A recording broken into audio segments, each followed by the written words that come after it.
So bafethu, the new episode of Ambinge Xaba just dropped after we missed it last week. I believe indaba opening ceremony yani Big Brother, I think it was Big Brother, so we actually missed it. I was hoping we can continue phela from storyline ngoba phela hayibo ibhedi kaBaba nayi iyade celebrate sabonanga idrama uthenzakalani, but luckily kufika le episode it shows us ukuthi kwenzakaleni. So here it goes. It iqala into uthi njengo-organizer bandla avula uhlelo and asho ukuthi hayi sizocula ke kuculo kube njani, right? Kuthe kusekonjalo saqedwe yonke indaba yokucula and then abantu banikezwa amathuba ukuthi they must say their word of thanks or any message of sorts to ubaba ngoba kusula phela ukuzalwa, and manje abakhuluma abantu basukumile abantwana bakhe.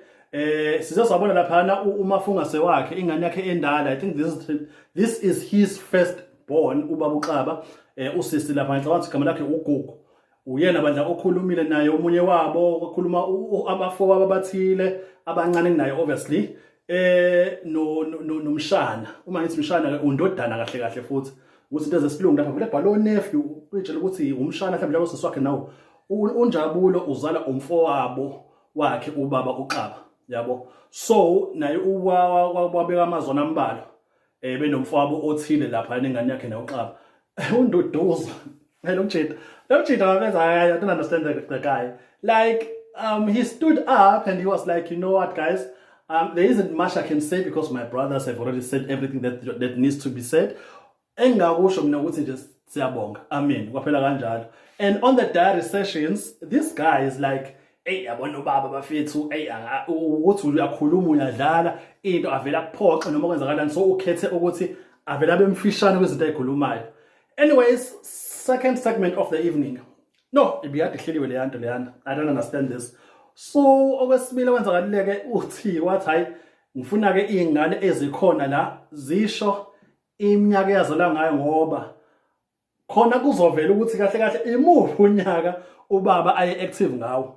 Hey, bavela ke igenge ya94 isho usizo lawo 94 nobani ivele igenge ya91 nakhona baqhubhe sifale ngo91 nathi zu91. Hey, kodwa hayi khona ubafo ovele wasukuma. Hayi wayesha indaba uthi hayi ngathi bawu6 noma 7 aba 87 ayisho so VJ madoda hayi ngempela hayi usho siya wayeseyivalelisa apartheid wathi nje awu la angiyakutshela in 1 year. And I honestly thought, mina, when I first saw the show, I thought lezi ngane anazo ubaba ezingaka most probably are from failed marriages, you know, noshada noma sibanibane waba nengane ezo5 kwaphela waba noma hayi woqhinje one koma abahlukile. Wow, you understand? And lapho umkakhe akasekho awkward kanje ngoba phela a majority of these people abala badala kunaye. I mean, usisi uGugu nje mdala naye uvelile phela washo nawo 81 and we're like wow, badala kunaye. Hey, umbonile ukuthi uba ne-awkwardness anayo and uGugu ngiqedile sengicishe ngakhohlwa. Usisi khona into ayishilo wathi nje I understand lento ukuthi uma begreet ubaba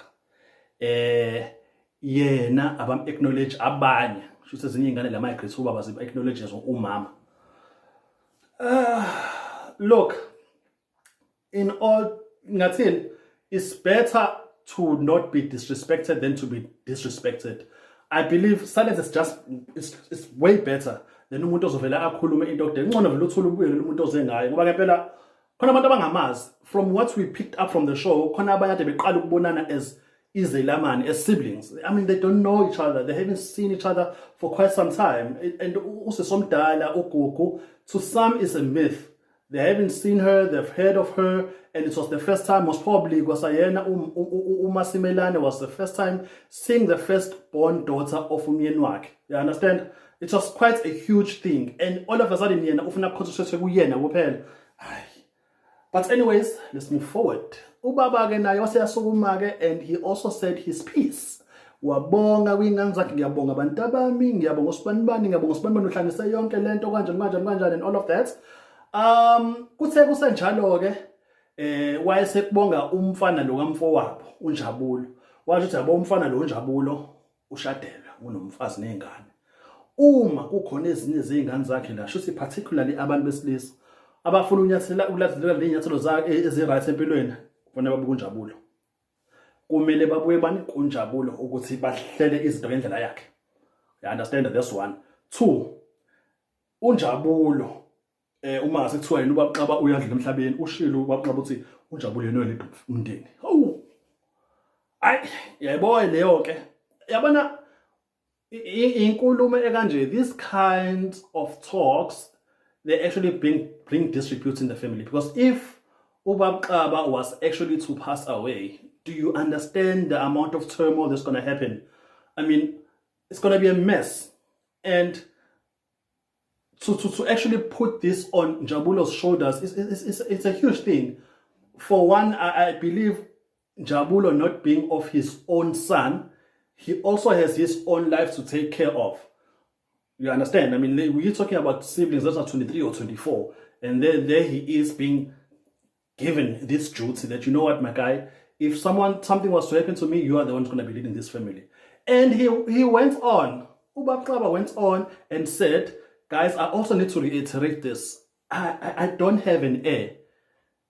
I don't have an heir in the family, meaning I am not going to appoint someone who is going to lead this family when I'm gone amongst my children. Ndodos, you should have heard Ndodos. Ndodos was like, you know what? Anyways, I'm not even looking forward to any of his riches if he was to pass away. I'm not looking forward to inherit anything. If he has written me on any wills or anywhere, I think it would be best for him to just remove me. It would be best for him to remove me.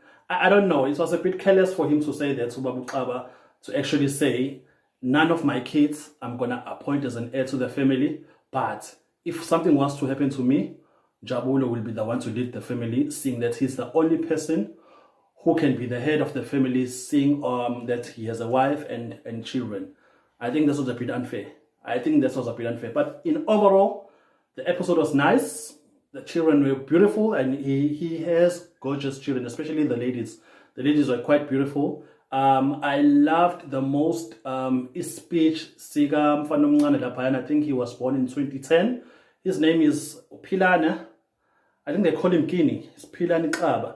He's a young chap, and he was so emotional, and he actually got his father to cry as well.